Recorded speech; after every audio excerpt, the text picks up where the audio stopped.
what happened with on the Sirius? Oh, shit. You good, man. Let me get this cognac, man. Sirius, I got fired because here's the thing. This particular person, I used to do some little comedy stints on this person's show. Mm-hmm. I'm not going to name them. And I would go on their show every Friday. I would go on their show, do funny shit. And then they say, hey, you ever think about doing radio? I was like, not really. I do my friends' shows and I don't really think about that because, the corporate shit, I'm not into that. And they was like, no, you should do a show. I'm going to get you on. I'm going to get you on this channel. I said, oh, okay, this urban channel. Mm-hmm. I said, okay, cool. It's going to be like 1 hour. Long story short, I started the hour show. It was the power hour. And I was doing really well. I was killing that shit. And I said, well, I just want to let you know, I'm very honest. I go straight forward. You know what I'm saying? I'm very honest and I want to make sure it's okay. No, we're just trying to change this channel. It's a little boring. We need some new life in it. I said, I'm letting you know I'm honest and I talk about, it's all good. I said, okay. Then I get 2 hours. They give me 2 hours. I go boom, because everybody's like, yo, Godfrey needs longer. He needs longer.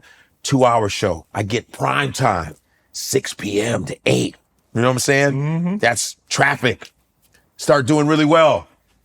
All of a sudden, I do something to somebody. I have a little confrontation with a particular person. This security guard, and I was in D.C. The security guard, this truck driver. Most truck drivers listen to SiriusXM. Mm-hmm. Truck driver wanted a picture. I was in the lobby of the headquarters, and this truck driver comes in, and goes, "Brother, man, I subscribe. Can I get a picture?" I said, "Sure." And so this security was of the other community, mm-hmm. and literally talks like, because I imitated everybody. Everybody knew that I imitated. He goes, no pictures. No, you can't have no pictures. And he was really rude.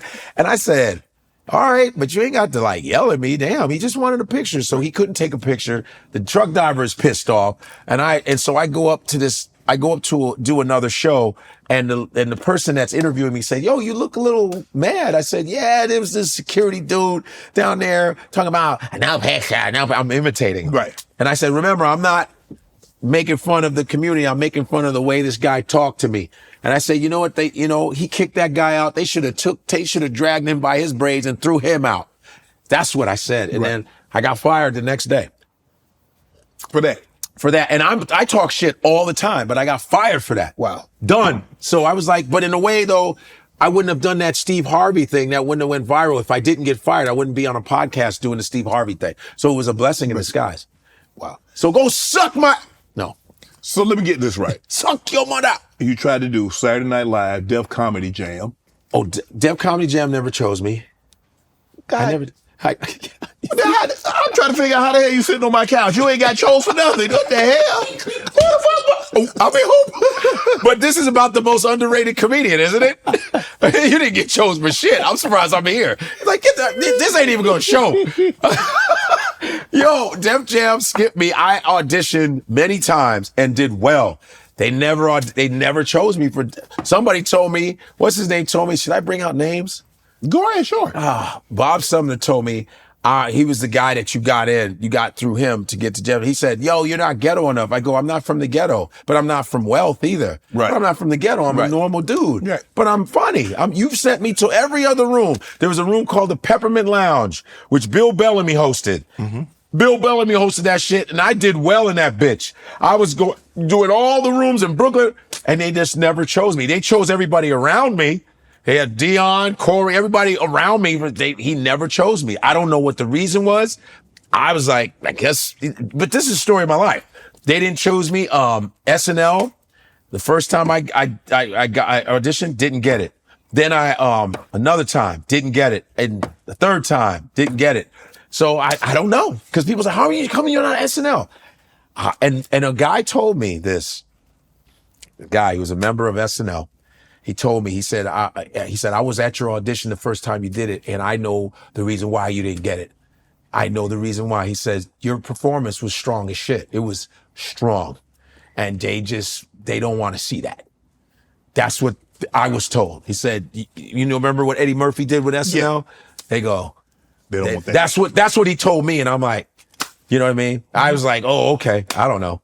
That's what he said, but it was like, it's shit is painful and shit. For you sure. get mad because you're like, SNL, fuck. That's a whole different level. So, you sometimes feel like a failure at times. I ain't gonna front. Sometimes you go, man, I must be a fucking failure. Damn. No failures, just delayed success. Delayed success, huh? God damn it. But yeah, that's how I felt like that. And people, when you're on stage, you're doing your shit, you're like, but listen, I'm successful in what I'm doing. Let me not sit there. Just not crybaby shit. But it's just like when you're going out for certain things that you grew up on and you can't, you're like, and you really want, woo! That SNL thing killed me. Cause the first time doing it, I get a standing ovation. Woo! Have you ever been booed? Yes. Peppermint Lounge. Well, damn, you was bragging about it like I did the Peppermint Lounge. That was my Well, that's why you didn't get on. Hold on. That was like my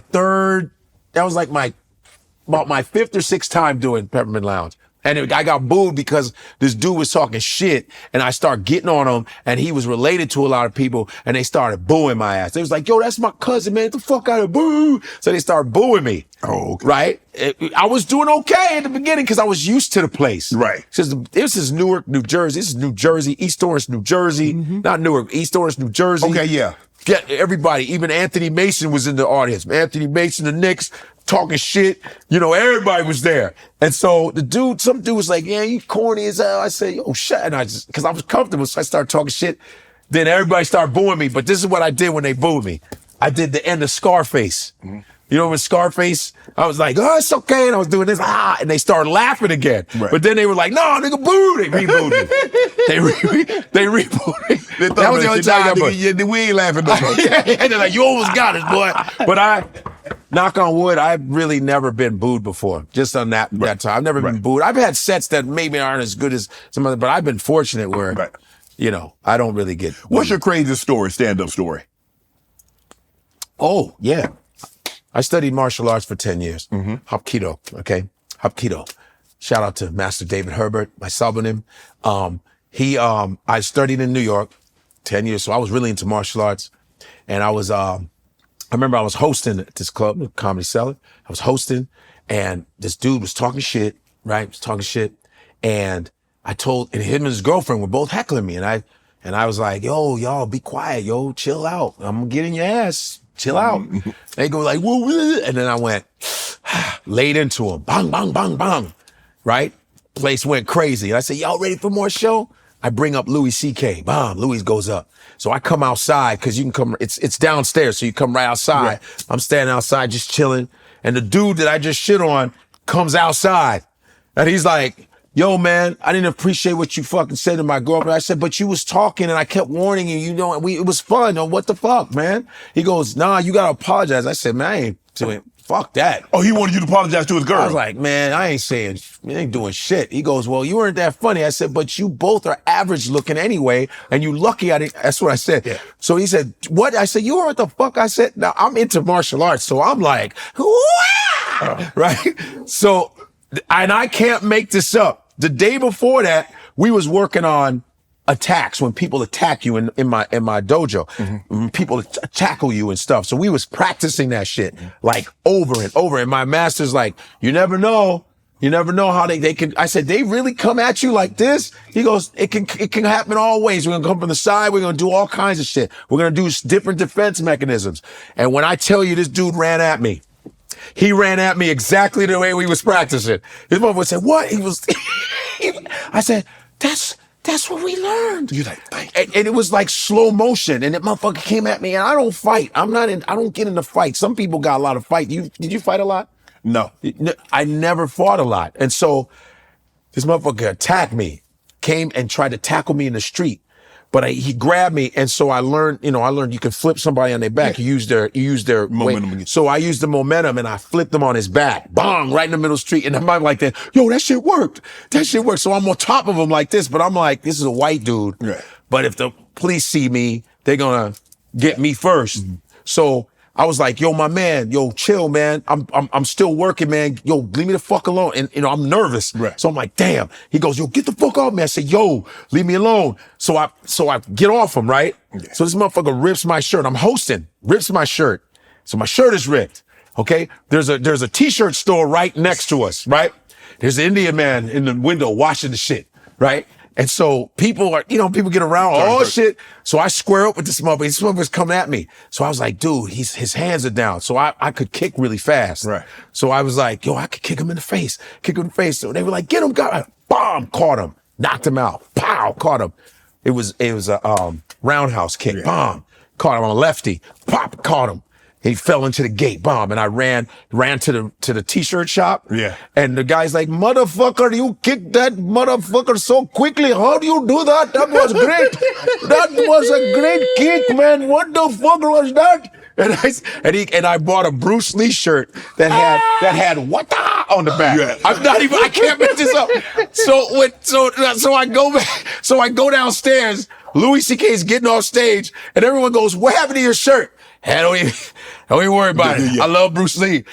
And then when I came back up after the show was over, the police were there. Dude's face, he's holding his face like, he's right there. I go, yo, he attacked me first. And the police almost didn't believe me. I said, he attacked me first. And he goes, and the cops were like, I go, oh, I'm sorry. This is when racism kicks in, right? The black dude had to have done it. They said, no, it's not like that. I said, no, but he attacked me first. And then he tried to rush me again. And I fucking clocked him with a jab. I had quick jab. Pong. With the police standing right there? Yeah, but he was attacked. Right. He was like, pow, hit him right in his mouth. But I don't fight. But it was just I was in martial, I was training a lot. Right. So I was like, man, I was like, shit. Want to join Club Shay Shay? Become an official member by hitting that subscribe button, where you never know who's going to be joining us for drinks and conversation. Don't be late to the party, because we like to do something before two something.